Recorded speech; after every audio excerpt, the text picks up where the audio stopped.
All right, we have Crystal Mercer, my dear friend, on the podcast. We always start off with an icebreaker.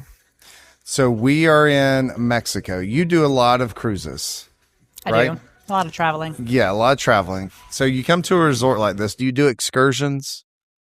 Not when I come to a resort, but when I cruise, I do. Okay. So what's your number one go-to excursion? Do you have one that you keep going back to? No, we generally do like private tours with people. It's a lot more intimate. My husband's not really into hanging out with a bunch of strangers. So, yeah. You don't like to hang out with strangers? I do. He doesn't. Yeah. What? He doesn't? No, he doesn't. So is there one so what are you doing? You doing private tours of like the island or? Yeah, we like to go see like how the local people live and like different things like that and like explore things that most people wouldn't see like off the beaten path. Okay. Yeah. Then there's some people who go parasailing. Those people are insane. We've done that too. No. Yeah, there that's ain't a lot no of way. I fun. see them out here out the window. We're in Cancun, Mexico at the Lanza Healing Center for them. I'm like, there's no way. Jeff and I have been talking about, are we going to go do that today? Like, yeah. Yeah, you definitely should. I'll take your picture. Yeah. There was another couple that's here. They just dove. I think they went down 140 feet.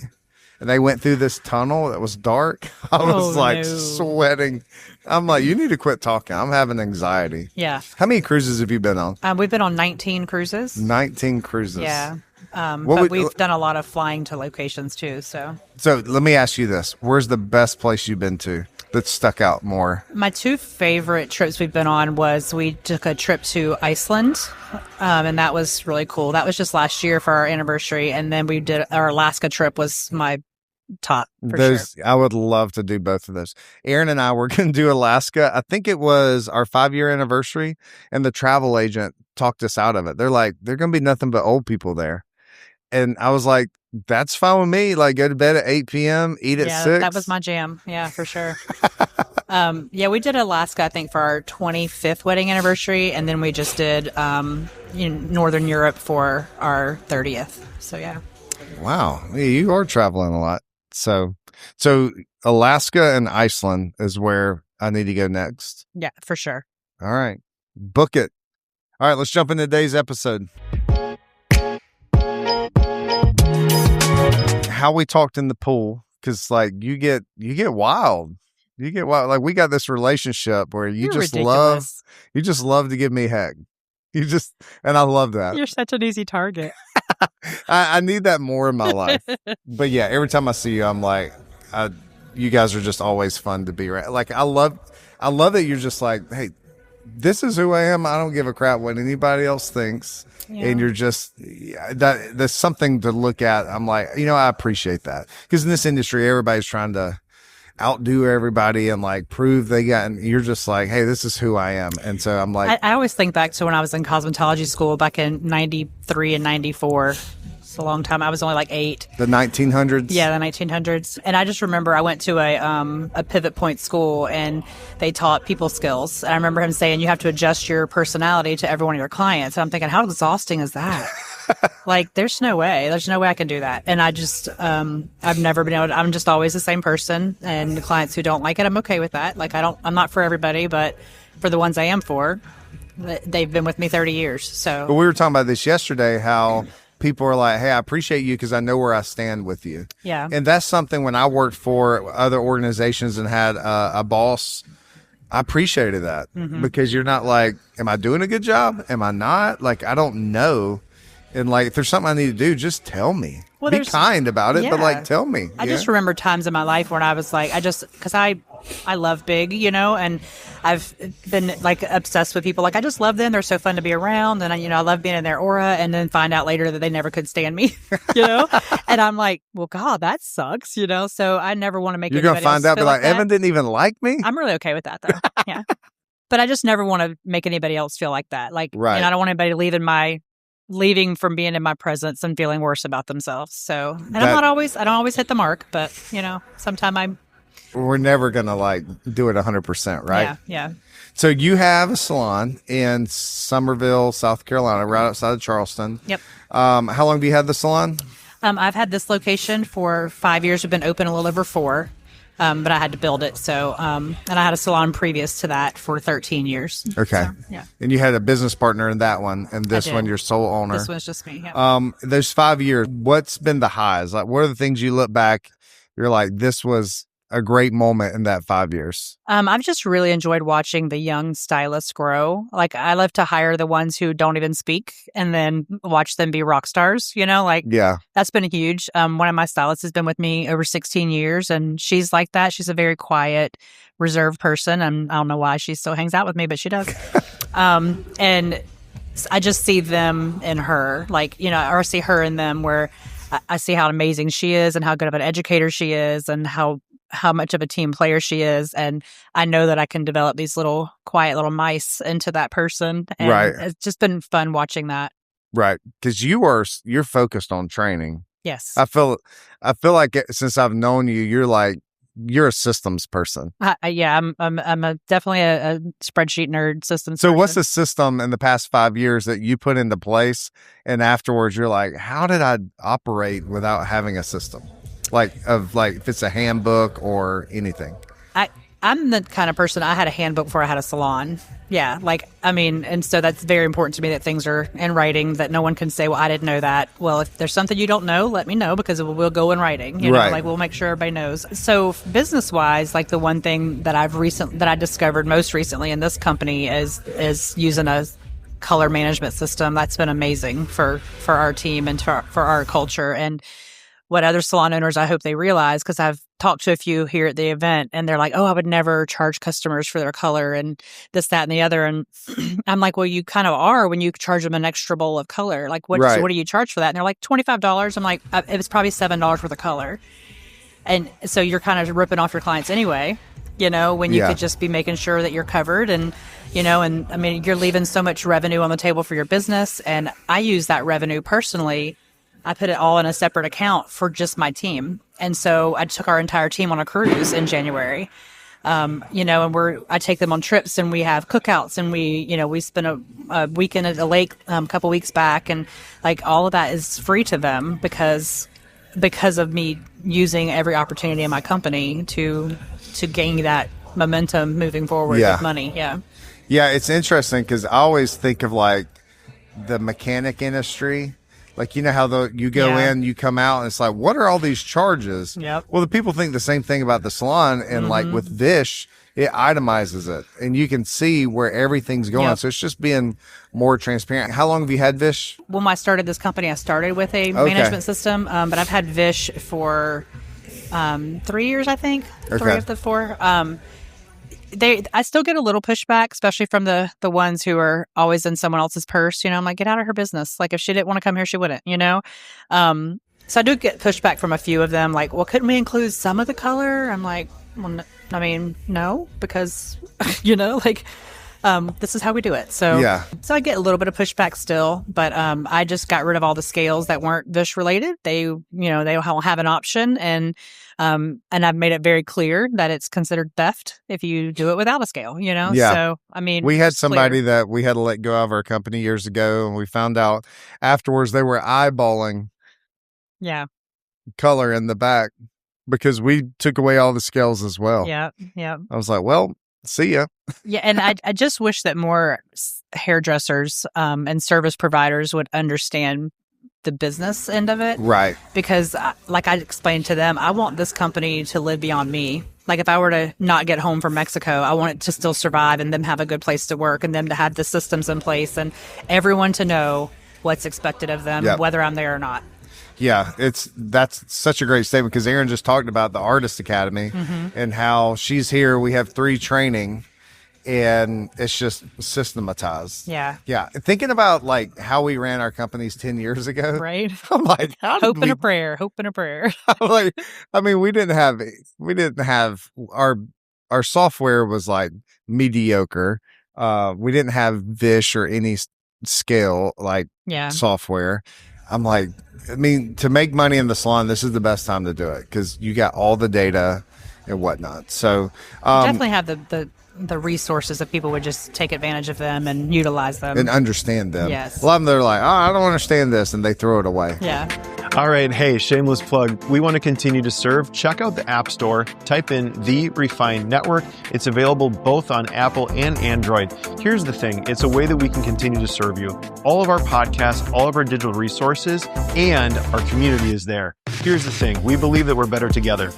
Back to the episode. So you have a waiting list for people that want to work in your company? We do. All right. So tell me about that. Tell me about your hiring process. You got to wait because people are like, wait, I can't even get people to show up. Like, how do you have a waiting list? I think it's just because of our reputation in the community. Like, I don't say always, but 99% of the time I hire from people who are still in school. Because I really remember how much I hated cosmetology school and just wanted to quit. I was very young in cosmetology school. I was only 16 and 17 years old. And the only reason I made it through is my brother kept telling me, you're not going to make it through. You don't do anything. I'm like, screw you. The motivation. Yeah. I'm very like bullheaded. You tell me I can't, I'm going to do it 3 times. So I just remember how much I hated being in cosmetology school and how mean girls were and just how awful that was. And so I really try to hire them while they're in school so they can see that that's not what the real world is like, you know? The word gets out and then they see, their friends see how well they've done with our company. And so then they're like, I want to go work there too. And so I mean, I get 3 to 5 applications a week of people wanting to work there. But I'm trying to scale it back a little and not have too many associates at once and not too many people building at once. And so we've kind of had to rein it in a little bit. Yeah, you get that. Yeah. We've done it before. Yeah. We're like, get them all in. And then we're like, oh, shoot, our cash flow is very low. When did you start doing hair? In 94 when I was 17. And then you had your first kid? When I was 15. When you were 15. Yeah. So how do you, as a leader, lead when you have 17 and 18-year-olds, like talking about stress and anxiety? They don't know if they can do that. When you had a work ethic, I mean, that would most people would just been like tapped out. So how do you lead through that? That was one of probably the hardest skills for me to develop because I didn't have that coddling, you know, and I just wanted to snatch them up and say, just do it, damn it. So I've developed that skill over the years. And so what I just tend to do is just try to lead them through it. And, you know, I know that their issues are big to them, you know, and I want to be sure that they know that I believe in them and that their issues are valid. But one of the things I like to say to them a lot is it does not matter where you start. What matters is where you end, and you're the only one that can control that. And they see that I've done that. You know, there's nowhere in the world written that I should be where I am today. I'm getting ready to buy a $1.5 million property and expand our salon, you know, and as a teenage mom and high school dropout, like that's not supposed to happen. Right. You know?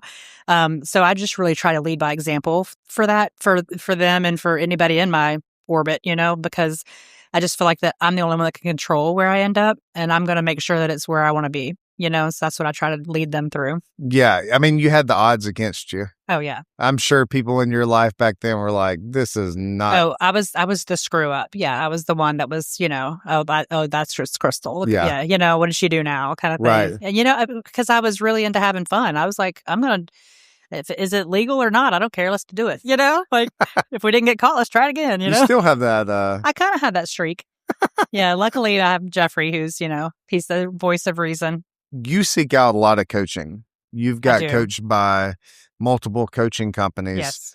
A salon owner that's not like doesn't have any coaching. Talk to them a little bit of like why they would pursue coaching, because it takes a little bit of humility to be like, hey, I need some help and guidance.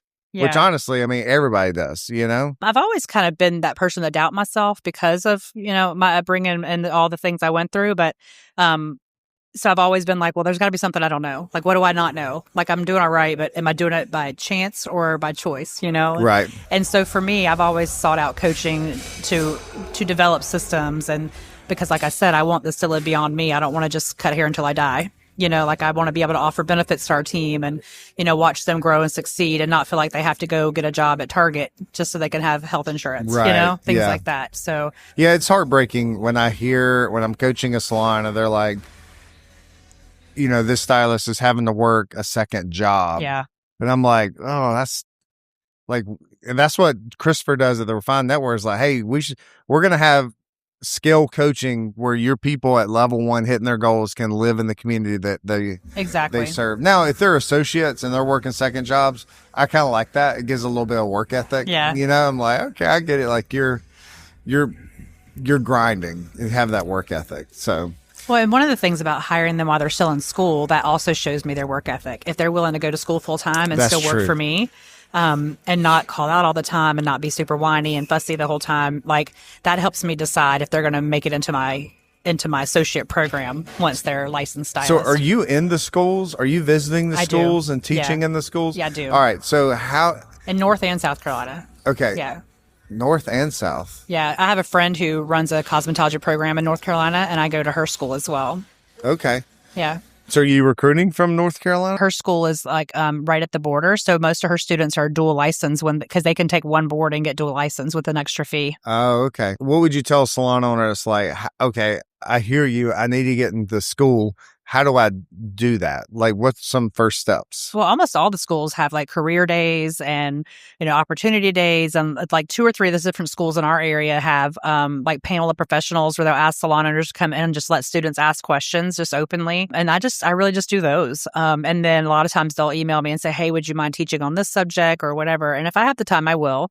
I don't do as much of that just because time has been tougher with building this new space and that kind of thing. But yeah, I mean, the schools love that. They want people to come help. Yeah. So, yeah. I think as salon owners, they don't think that they want salon owners in, and they really do. Yeah. Last thing, was it you that told me that you had an associate or someone in the company that you asked to sweep and they didn't know how to sweep? Oh, dear Lord. Everyone that I hire under 25 has never used a broom.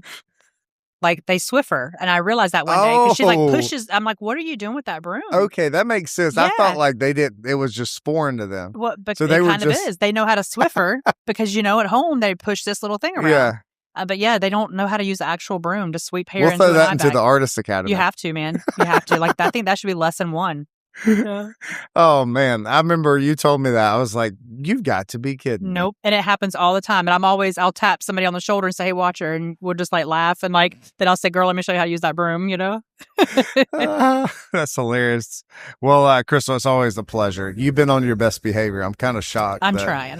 Yeah. I love spending time. I love hearing about the growth. Like you are so focused. You're not like, we're just going to open the door and do what we can do. You're like, you are focused. You are growing a company, and I'm excited. I'm excited to see your new space. Well, I'll be honest. I wouldn't know how to do that without coaching because Right. I didn't even go to high school, Yeah, we get in our heads, and we need somebody to be like, it's like Exactly. you take a football reference. Tom Brady throws an interception. The coach is like, hey, get that out of your mind. You're Yeah. going to get right back out there. That's right. So, Yeah. So, awesome. I mean, without coaching, and my biggest thing is I like to surround myself with people who are smarter than me because Yep. I know a lot, but it got to be something I don't know. So I want to be around people who know more than I do. Right. Yeah. Awesome. Well, thanks for being on the podcast. Thanks. And, instead of being on the beach, Oh, go I'm get going there Jeff next. some drinks over there and enjoy your day. Thanks for being on the podcast. Thanks, man.